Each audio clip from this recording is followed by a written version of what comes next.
సంగారెడ్డి జిల్లా రామచంద్రాపురంలో బాలికపై లైంగిక దాడి కేసులో దర్యాప్తు కొనసాగుతుంది. ఈ కేసులో మరో నిందితుని పోలీసులు అరెస్ట్ చేశారు.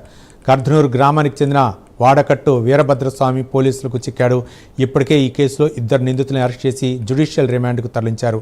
పోలీసుల విచారణలో గత సంవత్సరం ఫిబ్రవరిలో బాలికను యాదగిరిగుట్టకు తీసుకెళ్లి పలుమార్లు లైంగిక దాడికి పాల్పడినట్లు ఆరోపణలు వెలుగులోకి వచ్చాయి.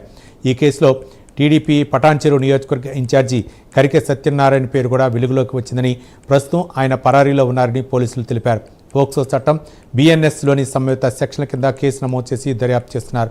రోజుకో కొత్త విషయం వెలుగులోకి వస్తుండటంతో ఈ కేసు స్థానికంగా తీవ్ర చర్చనీయాంశంగా మారింది.